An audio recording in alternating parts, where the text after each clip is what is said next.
Emmanuel Macron n'aurait pas exclu l'idée que la France puisse envoyer des troupes en Ukraine si cela devenait s'imposer. Il a déclaré ça du coup dans The Economist. On va regarder ça un peu en détail. Donc là, comme on voit, et voilà, il affirme que c'est pas exclu d'envoyer des troupes au sol en Ukraine. Bon, je trouve que ce sont des propos extrêmement dangereux, d'autant que ce sont des propos formulés à un moment où nous ne sommes pas spécialement acculés en France dans ce conflit, donc c'est des propos déjà qui seraient dangereux dans un moment critique. Ce sont des propos qui peuvent nous sembler dangereux dès à présent, puisqu'on n'est même pas dans une situation critique et ces propos sont pour autant déjà formulés. Donc je trouve ça très curieux. On a presque le sentiment qu'il y a un désir de montrer quelque chose. Enfin, c'est extrêmement curieux. Encore une fois, dans une situation où on serait vraiment acculé, ça serait déjà dangereux. Là, on ne l'est même pas et ces propos sont déjà dits. Je trouve ça vraiment étonnant. Euh, Ce qu'il faut bien avoir en tête, c'est que la dangerosité de ces propos-là, c'est qu'on n'est plus dans des guerres comme on pouvait avoir d'antan. C'est que maintenant, là, on parle de puissances nucléaires, on parle de puissances nucléaires qui ont la bombe atomique. Selon des sources qu'on peut trouver facilement, la Russie aurait l'équipement nucléaire en plus le plus avancé.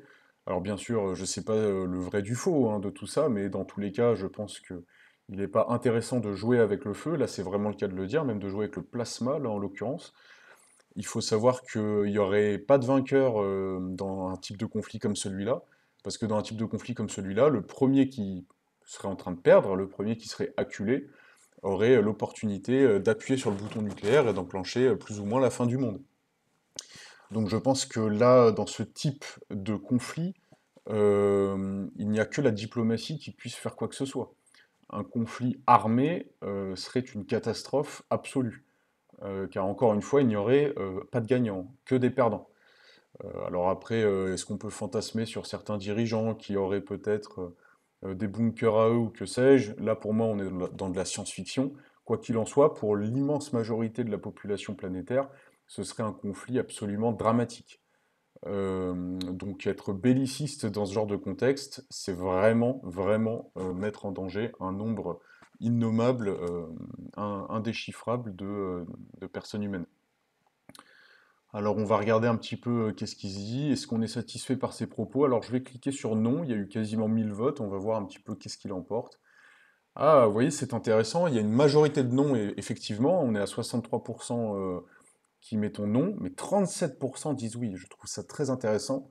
37%, c'est pas rien, c'est pas rien, on est sur du 60-40 sur 1000 personnes qui ont voté.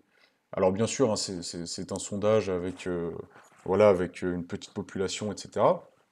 Euh, il n'y a eu que 1000 votants, mais déjà le fait qu'il y ait eu 37%, alors que ce sont quand même des sujets qui peuvent être très clivants, puisque, enfin même non, qui sont très effrayants. Si on en a un petit peu conscience, c'est un sujet très effrayant. Là, on parle de bombes atomiques. Ceux qui ont conscience de ce que représentent des bombes atomiques, ceux qui ont conscience du nombre de bombes atomiques qui peuvent être lancées et l'impact qu'elles peuvent avoir, je suis très étonné qu'il y en ait 37% qui trouvent ça positif. Après, encore une fois, hein, je suis parfaitement ouvert au débat, que chacun pense ce qu'il veut, et je pense que le débat est extrêmement important. En l'occurrence, je ne vois pas à quel point on peut à ce point-là mettre oui, puisque normalement le premier réflexe, en effet, ça devrait être d'être effrayé. Alors peut-être que ce sont des gens qui voient au-delà de ça, et dans ce cas-là, je serais très intéressant d'en voir leur proposition. Alors voyons un peu ce qui se dit. Il a tellement raison, mais les bisounours dans les coms disent qu'il veut la guerre, alors que c'est Poutine qui a déclaré la guerre à l'Europe. Bon, là, je suis absolument pas d'accord. C'est pas une histoire de bisounours, hein. C'est loin de là. C'est une histoire de survie planétaire en réalité. On est sur de la survie.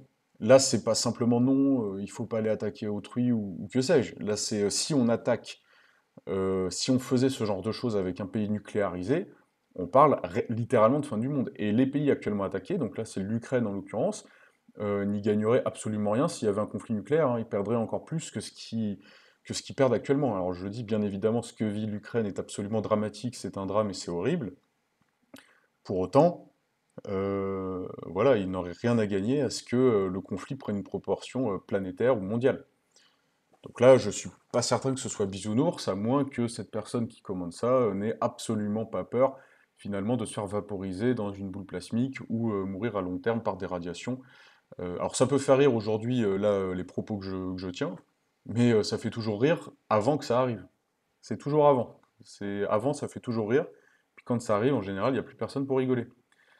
La Russie a déjà gagné, d'accord. Pas sûr qu'il tente d'aller au-delà du Donbass cette fois-ci. Il va tellement se casser les dents sur les trois quarts des villes, encore stratégiques. Macron ne décide de rien du tout, surtout quand il s'agit d'envoyer des troupes. Soldats de l'OTAN, il serait juste informé et c'est tout. Alors ouais, c'est une possibilité, c'est des choses qui sont beaucoup dites, en effet, effectivement, complètement barré. Avec la possibilité de changement de majorité à Bruxelles, son groupe devient fondamental. Je pense que probablement il pense à la présidence de la Commission. Eh bien, écoutez, hein, discours belliqueux, alors qu'on n'a pas les moyens d'assumer ensuite. Non, merci monsieur, on ne veut pas entrer en guerre avec la Russie, laissez faire les US, ils ont les moyens eux. Bon, moi je pense que même si les US rentrent en conflit avec la Russie, le drame serait le même, parce que voilà, deux puissances nucléaires qui s'affrontent, en tout cas deux puissances autant nucléarisées que ces pays-là, il faut, je pense, absolument éviter ça si on a un tout petit peu d'instinct de survie. Voilà, n'hésitez pas à m'envoyer des extraits bizarres, singuliers ou étonnants sur la Singularity sur Twitter, ou bien tout simplement en commentaire. Pensez à vous abonner, hein, je suis une petite chaîne qui démarre.